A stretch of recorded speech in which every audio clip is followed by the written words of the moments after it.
with the fixture congestion from World Cup 2022, I realized we're probably going to have some injuries, and we probably don't want to loan out everybody that we possibly could. And I also thought we might need one more player during the transfer window. So we got it done.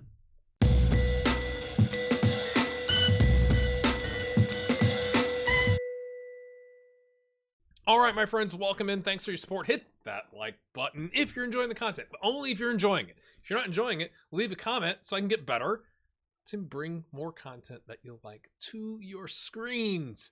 But if you are, hit the like button, subscribe so we can get to 10,000 subscribers, my friends. So we had Meza go out. We had Joe Gelhardt go out. We had Thomas go out with a pulled thigh for a little bit more than a week. Mehmet Can Aydin is out for about 2 weeks with pulled ankle ligaments.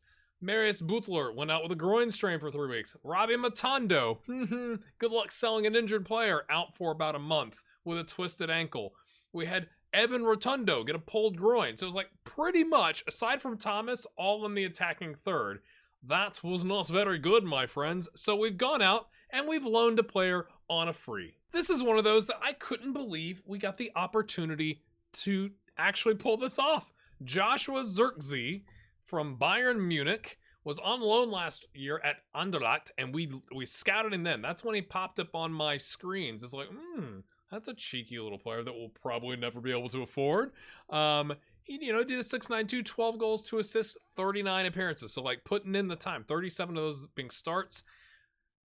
He's a striker, but he also can play attacking mid.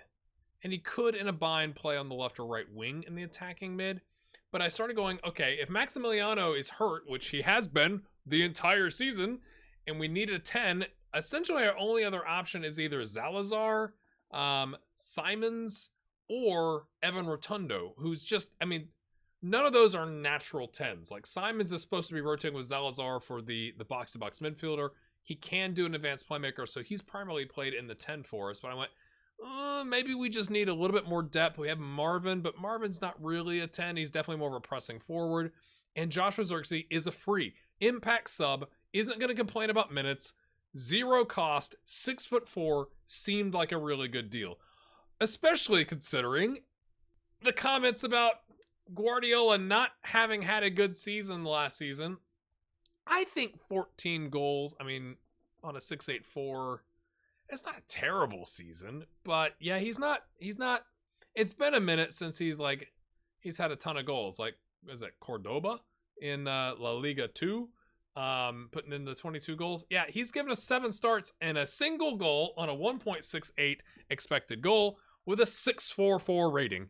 You are not reading that incorrectly. It is a 6.44 rating. And that's why, my friends, we are here in the table. Oh, I got you, didn't I? 7th in the table, despite the fact that our new striker has a single goal and a 1.68 expected goal. Huh? That means the goals are coming from elsewhere. That's totally fine. I also go with only a 1.68 expected goal for him. He's either not getting in the right positions or we're not getting him the ball, right? So it could just not be his entire fault, right? We're 3-2-2. We got 11 points. The goal is to get to 35 this season, because with 35, you're probably safe. What was it last season? If we go look at the stages of the season, 33. You went to the playoffs with 33. So 38 to 40, right? Like the traditional 40 points really and you're safe. But they said in the press, get to 35, you're probably safe. We're already almost a third of the way there with 33 points, which I'm very, very pleased with. Let's look at how it happened. Now, Bayern Munich beat us 3-0. The less said about that, the better. It's fine. Of course they beat us 3-0. So we go on and we take on SGE. I think it's Eintracht Frankfurt, but not sure why it says SGE at the top. I'm sure it's something German-ish. So Oliver here has just pinged in. You see the ball? That's the ball there. He just pings in a set piece. Matondo on the run. This is 48 seconds into the match. Just want to point that out. Doink! Matondo's like, yeah, sell me. What are you going to do? I've got 18 acceleration. Then, yeah, I forgot to mention Guardiola's goal was a penalty, but, is what it is. Matondo again plays it back. Joe Scally plays it right back to him. A little 1-2 action, lays it off. Oliver into space with all of his 11 or 12 acceleration of pace. beats the keeper, taps it in. It was reviewed by VAR. And then at the end, I was actually not mad about this. Oh no, our clean sheet bonuses. Oh.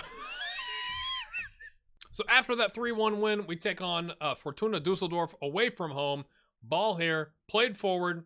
Ooh, they just beat the back line. Keeper comes off his line, and Kalnacki slots it home. 70th minute, kind of gutted, but we started going for it. Xavi here, okay, gets beat a couple times, but wins it back, sticks with Zalazar. Rifled shot. He loves a rifled shot. Not unhappy with that. We get the 1-1 draw away from home, which you're like, okay, they were more towards the bottom of the table, but like we're supposed to be at the bottom of the table. It's away from home. We had more shots on target. Kind of gutted not to have won the game, but coming back from 1-0 down the 70th minute, no complaints. Then we took on Bayer Leverkusen at home. They outshot us. They out-XG'd us. We were literally just surviving. We owe it to the green-rated back line, including Ortega, who got the start, for saving our bacon, essentially. 0-0, no goals to show you. But as you can see, we had to this is at the end of the game with Scallion and Ideen on the right, and Xerxes is the 10, and Matondo and all those types of things.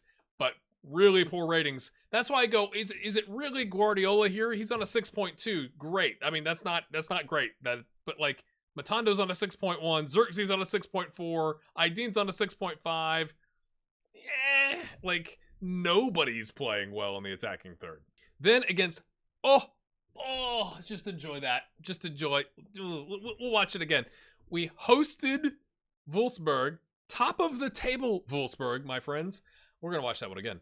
And we beat them because of that Oliver set piece top bends. That's why we signed him and brought him with us to the Bundesliga. 7.7. We did the 5-2-3 because I was like, oh dear, we're taking on top of the table Wolfsburg. And it actually kind of worked, right? It wasn't exceptional, pretty even on shots. We had more on target. The XG, not that crazy different. We had more corners, which was good. Guardiola on a 6.5, Matano on a 6.6, but like, I was pretty pleased. We beat top of the table. Of course I was pleased, but only by a goal. So like, and Matondo, of course, picks up his injury. And then we gave up a goal in the first minute to Union Berlin. And then a penalty in the 24th minute because Malik slid in on a guy in the box. You notice who has a poor rating?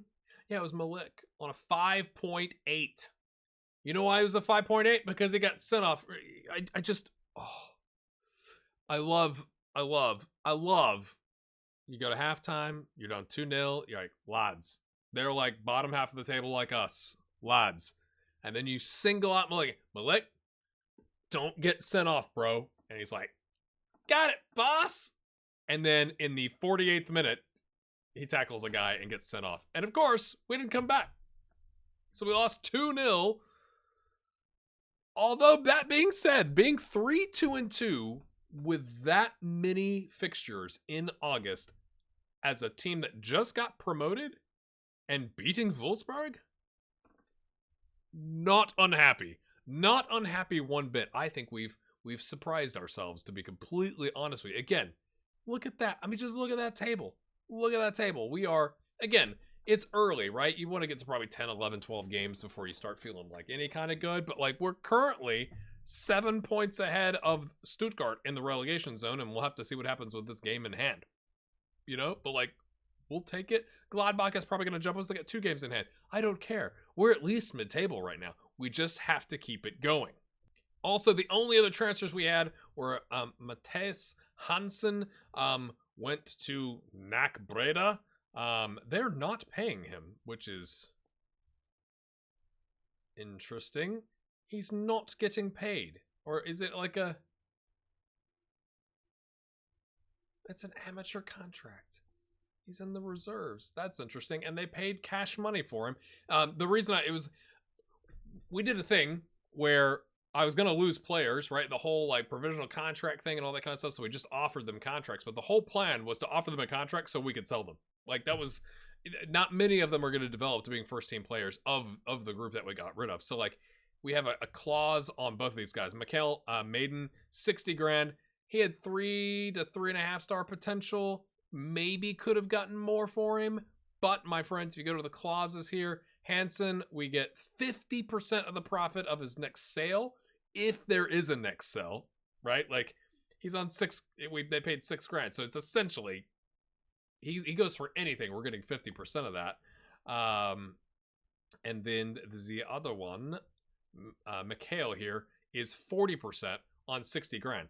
And if they pop up and go, we'll sell you that clause for $100,000, I'm like, done. Like, thank you very much. We'll take it. So that's where we currently have 832 in the transfer budget, 556 in the wage budget. We are under that. I did look for a backup left back and a right back, because I think our biggest gap on our squad right now is Reinhold Ransfel, who just isn't quite Bundesliga level.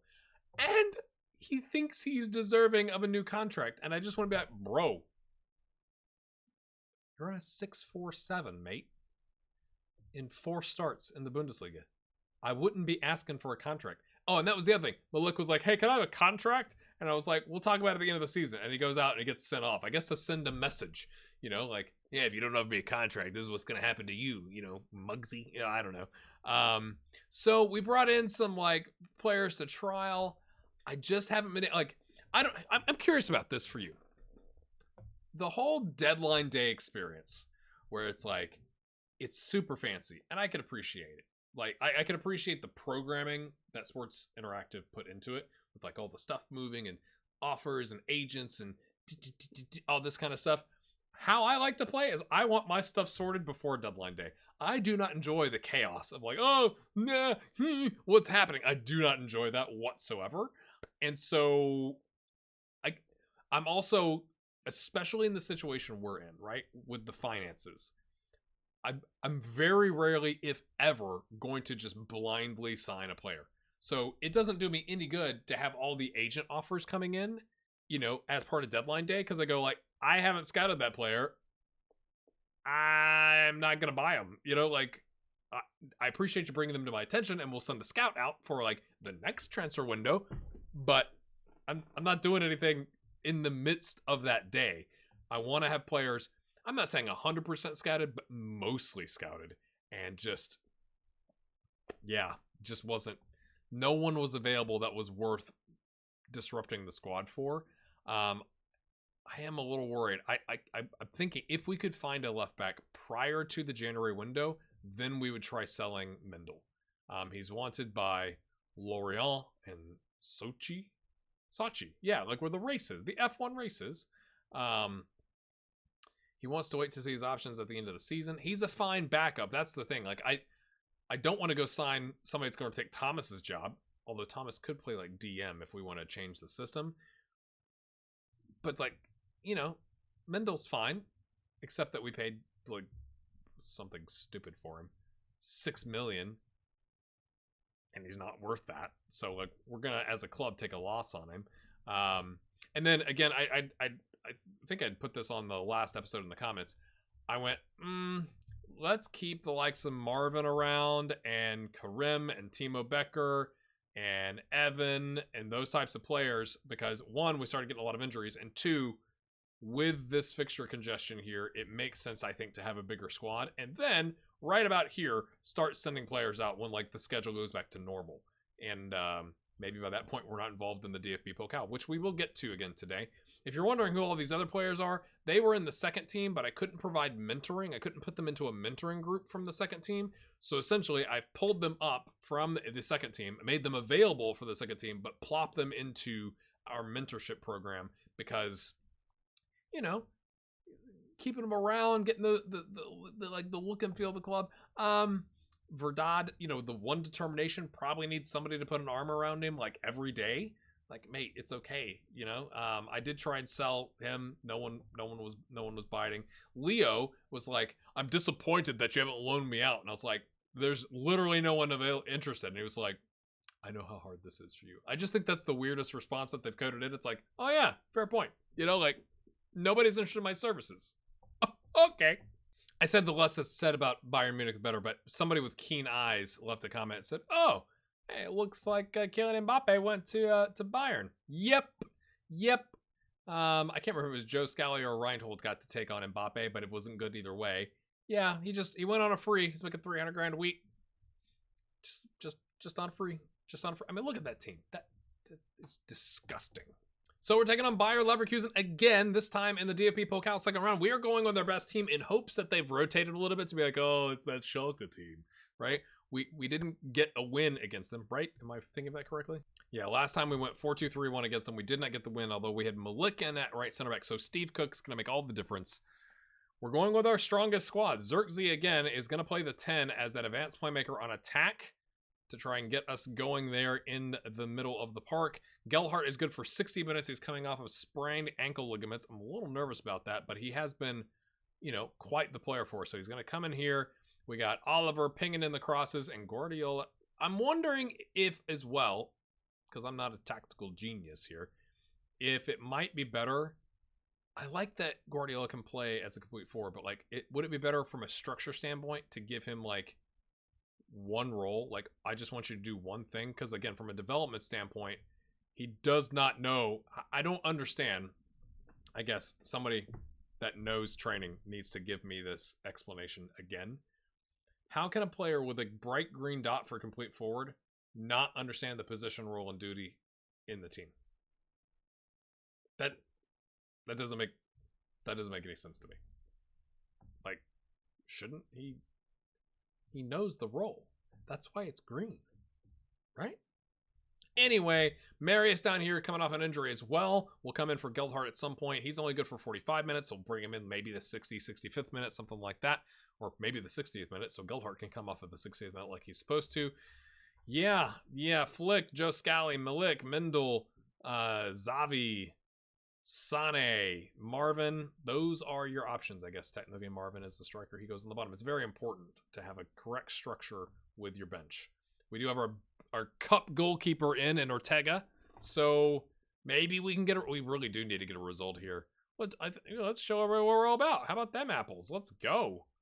No one came in, as you obviously can tell, for Kabak. He said he's willing to wait till next transfer window because the promise lasts for another 150 days. So we'll cross the fingers that nobody needs to center back in January.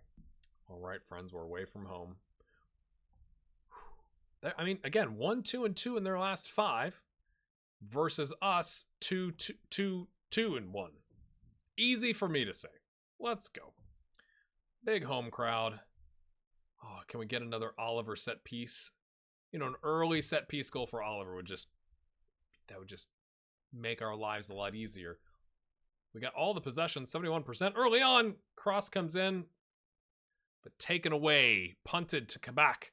Thomas in that wingback attacking role. He's going to go on a run. Yes, he is. Can he beat his man? He gets to the end line. Oliver, mate. I thought it was in. He was like a salmon. And just couldn't get the forehead down. I mean, it was coming in with quite some pace. Serge, do something. Oh, he plays him in! Oliver! Guardiola with the assist. That's good for his rating. Maybe he's learning German. Maybe that's, he's trying to settle in. We did just kind of throw him in, right? Signed him, boop, off you go. So maybe that's part of it. I mean, I think he got a couple friendlies. Let's watch this again. Gelhardt, though. Guardiola holds off his man. Oh, keeper could not get there. Get in. Still dominating all the possessions. 70%, 30 minutes in is quite nice, I will say. We're having lots of shots. Not anything on target, though, but that's okay. We're keeping the keeper busy. He's on a 6.6, and he's frowning. So Timothy Fosa-Mensah is on their, I think, right back position. That didn't take nearly as long as I thought it was going to. I don't want to even see a hint of complacency, lads.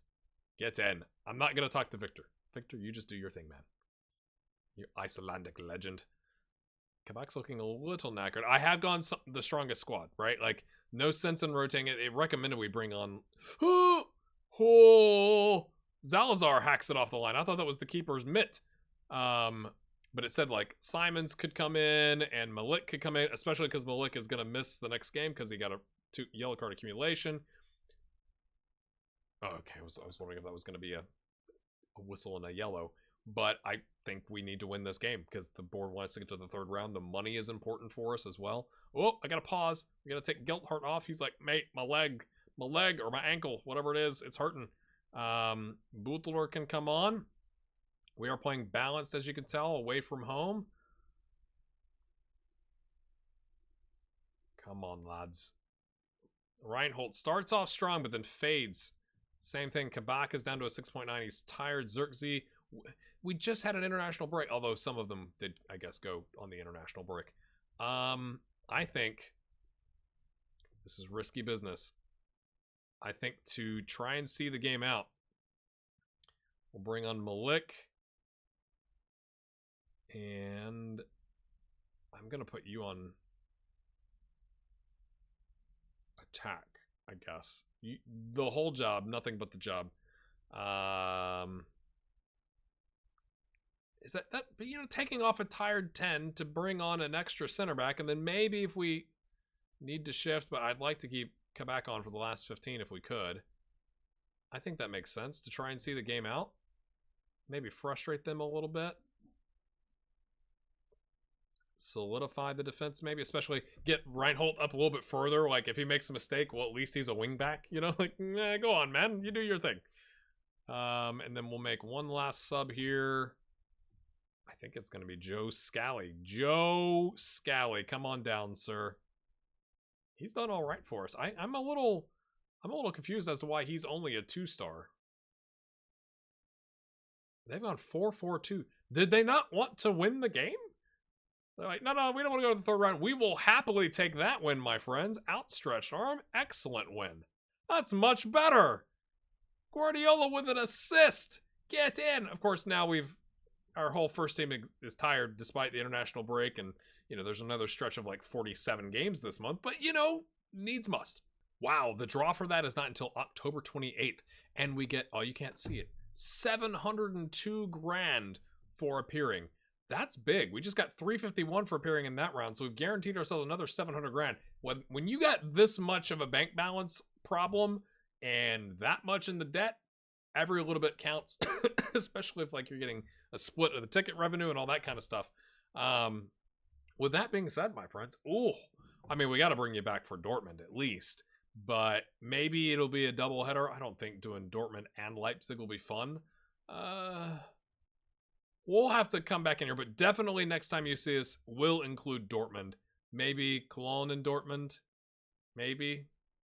Let me know in the comments. I think it's going to be Dortmund and somebody. What would you want to see? What else is important if you're a Schalke fan to see that? But if you've enjoyed that episode, my friends, let me know what you think about the free transfer, or the loan, I should say, and the idea to keep players back until the January transfer window, and then we can loan them out or sell them. Timo Becker. That's kind of my thinking there. If you've enjoyed this, my friends, hit that like button. Subscribe again if you're new. Thanks for your support. We'll see you next time. Have a good one.